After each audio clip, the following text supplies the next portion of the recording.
So hello my dear students, welcome back to my YouTube channel SB study classes 9335 पर। तो बच्चों, आज के इस वीडियो के अंतर्गत हम लोग डिस्कस करने वाले हैं क्लास 12 फिजिक्स के बारे में। क्लास 12 फिजिक्स के बारे में top 20 very most important questions को 20 सबसे महत्वपूर्ण प्रश्न जो आपके बोर्ड एग्जाम 2024 में 100% या हम कहें 99.99% आने के चांसेस हैं। यानी कि वेरी मोस्ट इंपॉर्टेंट क्वेश्चन आप देख रहे हैं कि 20 सबसे महत्वपूर्ण प्रश्न जो आपके बोर्ड एग्जाम 2024 में, अगर आपको भी बोर्ड एग्जाम 2024 के अंतर्गत अच्छा मार्क्स करना है, अच्छे नंबर लाना है, तो ये वीडियो आपको कंप्लीट देख लेना है। क्योंकि इस वीडियो में हम बात करेंगे कि आपको, अगर आप क्या करते हैं 70 में 70 नंबर लाना चाहते हैं तो वो कैसे लाएंगे, इन सारी चीज़ों के बारे में हम लोग बात करेंगे। और ये जो 20 इंपॉर्टेंट क्वेश्चन होने वाले हैं, ये आपके चैप्टर 1 से लेकर चैप्टर 14 तक के होने वाले हैं, या यूँ हम कहें तो आपकी जो बुक है वो ऑल बुक के होने वाले हैं। ऑल बुक्स के वेरी मोस्ट इंपॉर्टेंट क्वेश्चन है। जो आपकी फिजिक्स की बुक है उस पूरी किताब के क्वेश्चन है। आपका जो सिलेबस हट गया है वो क्वेश्चन इसमें एक भी नहीं है। यानी कि जो चैप्टर हटा दिए गए या जो टॉपिक हटाए हैं वो क्वेश्चन नहीं है। यह बात आप ध्यान रखेंगे, क्योंकि इसमें वो चैप्टर पढ़ाने से या बुक टॉपिक पढ़ाने से कोई फ़ायदा नहीं, वो आपके एग्जाम में नहीं आने वाले हैं। तो उन सभी टॉपिक को हम डिस्कस करेंगे जो आपके सिलेबस में है, जो टॉपिक आपको पढ़ना है, जिनसे हमें क्वेश्चन आने वाले हैं बोर्ड एग्जाम के अंतर्गत। तो बच्चों, आपको एक टारगेट है कि हमें 70 में 70 नंबर कैसे लाने हैं। तो बच्चों, अगर हम बात करें, हमारा जो पेपर होता है वो 3 कैटेगरी में आता है। एक तो हमें क्या होता है, क्वेश्चन पेपर जो हमारा आता है उसमें क्या होते हैं, हमारे डेरिवेशंस होते हैं। क्या बच्चों होते हैं? डेरिवेशंस होते हैं, प्लस हमारे न्यूमेरिकल्स होते हैं। ठीक है, कुछ न्यूमेरिकल्स होते हैं, कुछ हमारी डिफिनेशंस होती हैं यानी कि परिभाषाएं होती हैं, और कुछ हमारी टिप्पणियां यानी कि नियम, और कुछ हमारे नियम भी होते हैं, रूल्स होते हैं। अब ये पूरा पेपर 4 से 5 प्रकार से क्वेश्चंस के अंतर्गत आता है। तो इस वीडियो के अंतर्गत जो भी इंपॉर्टेंट नियम हो गए, नियम हुए, इंपॉर्टेंट डिफिनेशन हुई और डेरिवेशन हुई, यानी कि सब कुछ हम इस वीडियो में कवर कर लेंगे। बच्चे न्यूमेरिकल, तो न्यूमेरिकल के ऑलरेडी मैंने आपको कई सारे वीडियो प्रोवाइड कराए हैं, वहाँ से आप जाकर देख लेंगे। और मैं आपको अभी और भी इंपॉर्टेंट न्यूमेरिकल को पढ़ाने वाला हूँ, तो आप हमारे साथ बने रहेंगे तो सारी चीज़ें आपको टाइमली मिलती रहेंगी। तो आइए हम वीडियो को शुरू करते हैं और आपको अच्छे से समझाते हैं किस क्वेश्चन को कैसे पढ़ना है और कौन क्वेश्चन कितनी बार बोर्ड एग्जाम के अंतर्गत आया हुआ है। तो देखिए, आइए पहला क्वेश्चन हम देख लेते हैं। तो बच्चों, हमारे पास पहला क्वेश्चन है कि वैद्युत द्विध्रुव क्या है, यानी कि जो वैद्युत द्विध्रुव होता है वो क्या है। तो बच्चों, वैद्युत द्विध्रुव क्या है, एक क्वेश्चन आप अपने में एक वेरी मोस्ट इंपॉर्टेंट क्वेश्चन है। आप देख सकते हैं 2014, 13 और 15, 17, 20 और 23 में आया हुआ है। यानी कि कई सारे क्वेश्चन जो हैं वो, ये जो क्वेश्चन है कई सारे एग्जामों में आ चुका है, कई बार आ चुका है। दूसरा क्वेश्चन बच्चों क्या है कि वैद्युत द्विध्रुव की परिभाषा, वैद्युत द्विध्रुव की अच्छी स्थिति में, वैद्युत द्विध्रुव है उसकी अच्छी स्थिति में वैद्युत क्षेत्र की तीव्रता का व्यंजक हमें प्राप्त करना है। यानी कि यूँ हम कहें ये हमारा डेरिवेशन है, डेरिवेशन है। ठीक है, और ये क्वेश्चन 2010 के बोर्ड एग्जाम में, 2015 में और 2017 में और 2019 में आया हुआ है। तो आप देख रहे हैं कितने इंपॉर्टेंट सारे क्वेश्चन हैं, इन सभी क्वेश्चंस को आप डिस्कस करेंगे। देखिए नेक्स्ट क्वेश्चन क्या है हमारा बच्चों, नेक्स्ट क्वेश्चन है कि गॉस की प्रमेय। गॉस की प्रमेय आप देखिए कितनी इंपॉर्टेंट, 2010, 11, 12, 13, 14, 15, 17 और 23, यानी कि कई बार आ चुकी है। तो आप इस बात से अंदाजा लगा सकते हैं कि क्वेश्चन जो है कितने इंपॉर्टेंट है। नेक्स्ट देखिए बच्चों, नेक्स्ट क्वेश्चन क्या है कि वैद्युत द्विध्रुव के कारण अच्छी स्थिति में किसी बिंदु पर वैद्युत विभव, वहां पर हमने वैद्युत क्षेत्र की तीव्रता की बात की, अच्छी स्थिति में वैद्युत क्षेत्र की तीव्रता निकालनी थी, यहाँ पर हमें वैद्युत विभव निकालना है बच्चों। इसके सूत्र का निगमन करना है, और अच्छी और निरक्षीय,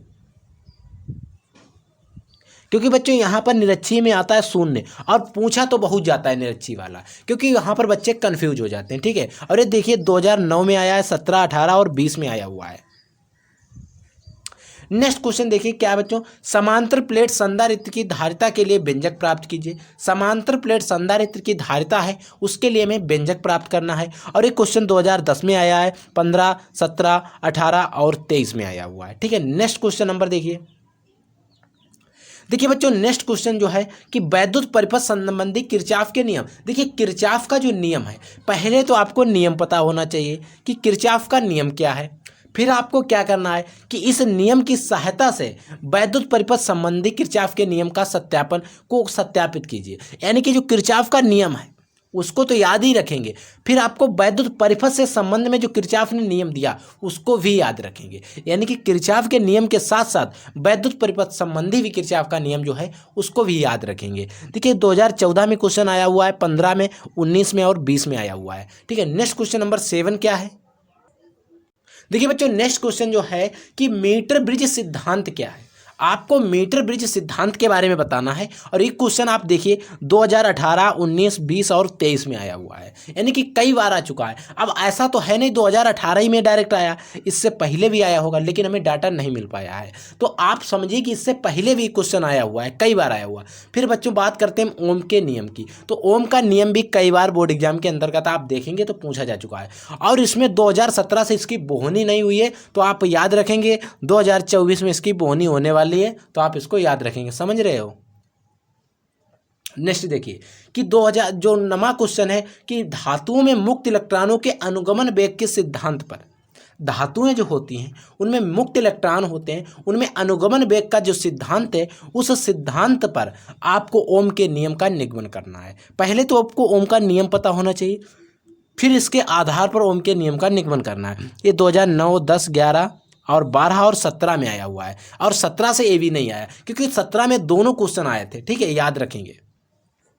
फिर बच्चों आता है क्वेश्चन नंबर 10 कि बायो तथा सावर्ट का नियम जो चित्र द्वारा आपको समझाइए। वेरी इंपॉर्टेंट, बायो तथा सावर्ट का नियम बोर्ड एग्जाम के अंतर्गत कई बार आ चुका है। जैसे 2010 में आया है, 11 में, 12 में, 13 में, 14, 17, 19 और 23 में, यानी कि कई बार आया हुआ है। ठीक है, नेक्स्ट देखिएगा विद्युत चुंबकीय प्रेरण संबंधी फैराडे के जो नियम है उसको लिखना है। यानी कि आप बात करें तो फैराडे के नियम के बारे में अच्छे से स्टडी कर लेना है। देखिए नेक्स्ट क्या है बच्चों, ट्रांसफार्मर का रेखा चित्र बनाकर समझाइए इसका सिद्धांत।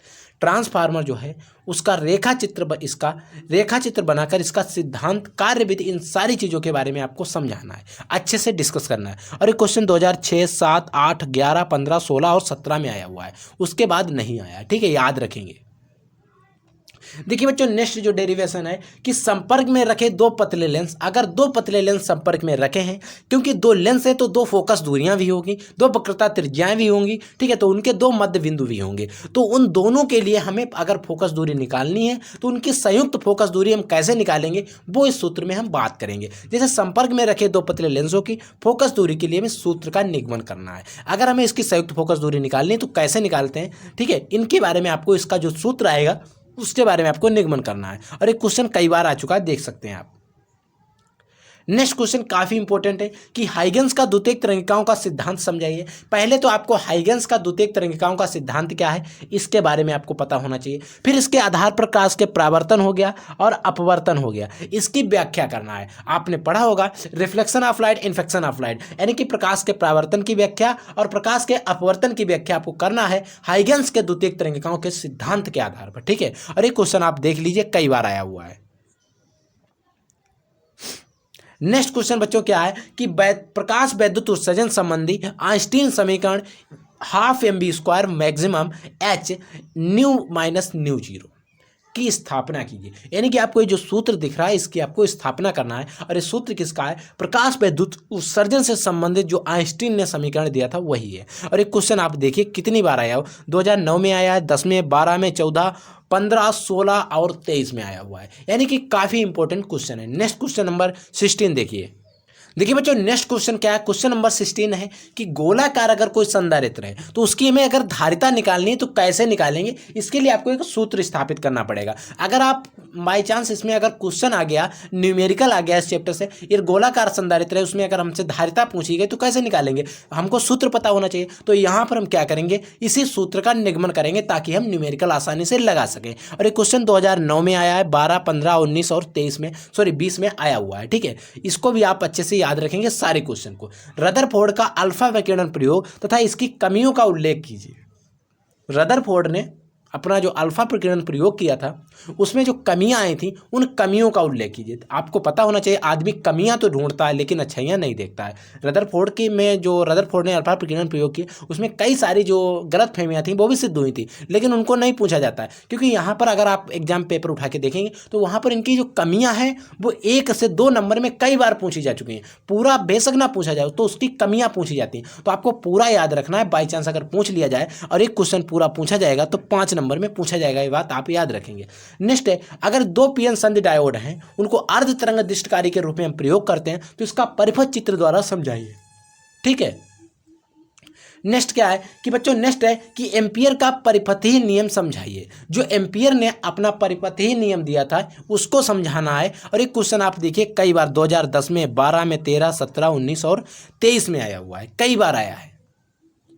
नेक्स्ट और लास्ट क्वेश्चन है बच्चों कि लेंस मेकर सूत्र का व्यंजक प्राप्त कीजिए। काफ़ी इंपॉर्टेंट क्वेश्चन है। लेंस मेकर का जो सूत्र आता है उसके लिए आपको व्यंजक प्राप्त करना है। क्वेश्चन 10, 11, 15, 17 और 23 में आया हुआ है। तो इन सभी क्वेश्चन जो टॉप 20 क्वेश्चन थे, मैंने आपको मोस्ट इंपॉर्टेंट क्वेश्चन थे बच्चों, और ऐसे क्वेश्चन हैं कि अगर आप इनको तैयार कर लेते हैं तो इनमें से आपको एग्जाम के अंदर अच्छे से क्वेश्चन फंसने वाले हैं। इन सारे क्वेश्चंस को अगर आप उठा के देखेंगे, अगर आप मॉडल पेपर सॉल्व करेंगे, अंशाल पेपर सॉल्व करेंगे या आप किसी भी प्रकार का क्वेश्चन पेपर सॉल्व करेंगे तो वहाँ पर बच्चों एक क्वेश्चन आपको फंसने वाले हैं। तो माय डियर स्टूडेंट, आप लोग इन सारे क्वेश्चन को अच्छे से रिपीट कर लीजिए, अच्छे से तैयार कर लीजिए और इनका रिविजन कर लीजिए। हम मिलते हैं एक नेक्स्ट वीडियो में नए टॉपिक से। तब तक जय हिंद, वंदे मातरम।